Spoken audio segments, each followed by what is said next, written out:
शक्ल व सूरत भोली भाली, देखने में नेक हैं, हकीकत में ये इब्लिस के पिल्ले, सारे शैतान एक है। अल्लाह सुब्हानहू तआला की लानत हो इन झूठे कज़ाओं पर। देखिए ये क्या कहते हैं। गौसपाक फरमाते हैं 3 साल मैंने कुछ नहीं खाया पिया।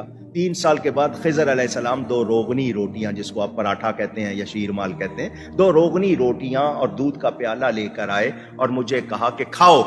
तो गौसपाक फरमाते हैं मैंने कह दिया मैंने अल्लाह के लिए खाना पीना छोड़ दिया है। तो खिज़र अलैहिस्सलाम ने कहा मुझे अल्लाह ही ने भेजा है, अल्लाह ही ने भेजा है। तो गौसपाक ने फरमाया अगर रब ने भेजा तो वो कहेगा तो खाऊंगा। गैब से आवाज आती थी, है अब्दुल कादिर तुझे मेरे हक की कसम खा, तुझे मेरे हक की कसम दी। रसूलुल्लाह की वफात के बाद वही का सिलसिला खत्म हो चुका है और सहाबा के पास तो कोई वही नहीं है, अल्लाह के पास से सहाबा रोते रहे। आप देखिए ये हदीस को, उम्मे ऐमन किस तरह से रो रही है अल्लाह की नबी की वफात के बाद। हजरत अनस रजी अल्लाह तआला अन्हु से रिवायत है कि रसूलुल्लाह सल्लल्लाहु अलैहि वसल्लम के रहलत फरमा जाने के बाद एक बार हजरत अबू बकर रजी अल्लाह तआला अन्हु ने हजरत उमर रजी अल्लाह तआला अन्हु से कहा चलिए हजरत उम्मे ऐमन रजी अल्लाह तआला अन्हा के यहाँ चलें और उनसे मुलाकात कराएं, जिस तरह रसूलुल्लाह सल्लल्लाहु अलैहि वसल्लम उनसे मुलाकात के लिए तशरीफ ले जाया करते थे। हजरत अनस रजी अल्लाह तआला अन्हु ने फरमाया जब हम लोग उनकी खिदमत में हाजिर हुए तो वो रसूलुल्लाह सल्लल्लाहु अलैहि वसल्लम को याद करके अश्कबार हो गईं। दोनों हजरात ने फरमाया आप क्यों रो रही हैं? अल्लाह के पास जो कुछ है वो उसके रसूल सल्लल्लाहु अलैहि वसल्लम के लिए यानी दुनिया की मता और आसाइशों से कहीं बेहतर है। उम्मे ऐमन रजी अल्लाह तआला अन्हा ने फरमाया ये तो मैं भी जानती हूँ कि अल्लाह के पास जो कुछ है वो उसके रसूल सल्लल्लाहु अलैहि वसल्लम के लिए बेहतर है, लेकिन मैं तो इसलिए रोती हूँ कि रसूलुल्लाह सल्लल्लाहु अलैहि वसल्लम की वफात से आसमान से वही आना बंद हो गई है। उनकी इस बात से शेखैन रजी अल्लाह तआला अन्हुमा को भी रोना आ गया और वो भी रोने लगे। सुनने इब्ने माजा हदीस नंबर 1635। गुलाम मिर्जा कादियानी काफिर हुआ यही दावा करके कि अल्लाह से बात करता है, वही आती है, फरिश्ते आते हैं, तो ये लोग काफिर क्यों नहीं? इनके बाबियां काफिर क्यों नहीं? सवाल तो ये है। और ये हदीस देखिए अब सही बुखारी से हजरत उमर का अकीदा क्या है नबी की वफात के बाद। हमीद बिन अब्दुर्रहमान बिन औफ ने बयान किया, उनसे अब्दुल्लाह बिन उतबा और उन्होंने उमर बिन खत्ताब रज़ी अल्लाह अन्हु से सुना।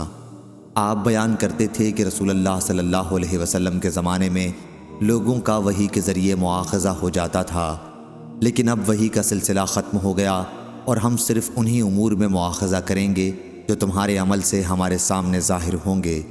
इसलिए जो कोई ज़ाहिर में हमारे सामने खैर करेगा हम उसे अमन देंगे और अपने करीब रखेंगे, उसके बातिन से हमें कोई सरोकार न होगा, उसका हिसाब तो अल्लाह ताला करेगा। और जो कोई हमारे सामने ज़ाहिर में बुराई करेगा तो हम भी उसे अमन नहीं देंगे और न हम इसकी तस्दीक करेंगे, ख़्वाह वो यही कहता रहे कि इसका बातिन अच्छा है। सही बुखारी हदीस नंबर 2641। अल्लाह की ये शान नहीं है कि हर किसी से वो कलाम करे, बस अपने रसूलों में से जिससे चाहता है वो चुन लेता है और जिससे वो कलाम करता है वो नबी हो जाता है, रसूल होता है। तो कहो खुलकर कि तुम्हारे बाबियां जितने भी थे सारे के सारे नबी है, रसूल है। या फिर ये कहो कि सहाबा से भी अफजल है, सहाबा के पास तो कोई फरिश्ता नहीं आया, बाबी के पास कैसे आएगा? सहाबा से अल्लाह ने कलाम नहीं किया, बाबी से क्यों करेगा? गौसपाक कहते जब तक मैं नहीं चाहता मेरा ज़बान मेरा नाम किसी की ज़बान पर नहीं आता। तो आपने सुना अनिमल पादरी क्या कहता है, गौसे पाक जब तक नहीं चाहता है उसका नाम किसी की जुबान पे नहीं आ सकता। ये कहता है ना, देखो मैं कितनी बार बोल चुका हूँ, बेहिसाब बार बोल चुका हूँ। मतलब कि गौसे पाक चाहता है कि तुमको नंगा किया जाए।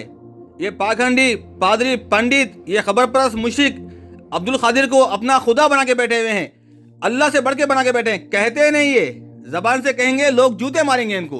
हाँ, तुम्हारा गौसे पाक चाहता है कि तुमको जलील किया जाए, एक्सपोज किया जाए, और उसी की चाहत से मैं कर रहा हूँ। मान लो मेरी बात को। लोग फख्र से कहते देखो सुन्नी या गौस कहते, हम नहीं कहते। मैंने कहा बगदाद वाले ने चाहा ही नहीं कि उनका मुकद्दस नाम तेरी ज़बान पे आए।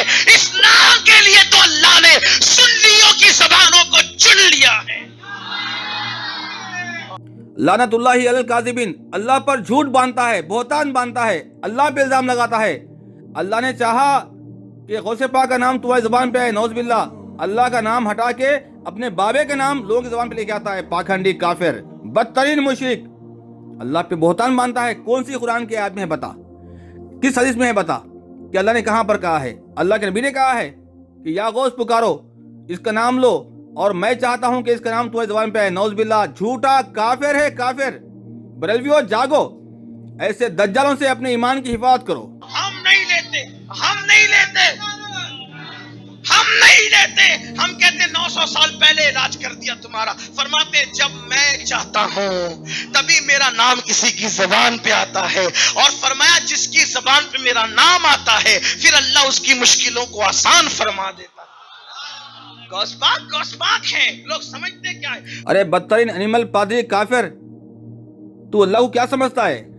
اللہ تمام نبیوں کے بعد میں، اللہ کے نبی کی وفات کے بعد 500 سال بعد ایک بابے کو پیدا کرے گا اور لوگوں سے یہ کہے گا اس کا نام لو تو میں تمہارا کام کروں گا، ورنہ تمہارا کام نہیں ہوگا۔ اس سے دعا کرو، میں عطا کروں گا، اس کی پوجا کرو، اس کی درگاہ بناؤ، اس کی مزار بناؤ تو تمہاری دعائیں قبول ہوگی۔ نعوذ باللہ، اللہ پہ الزام لگاتا ہے، بدترین کافر، جہنم کا کتا ہے تو، اتنا بڑا نجیس اور پلیت ہے تو کہ تیرے سے بڑا پلیت آج کے ٹائم پہ کوئی بھی نہیں ہے۔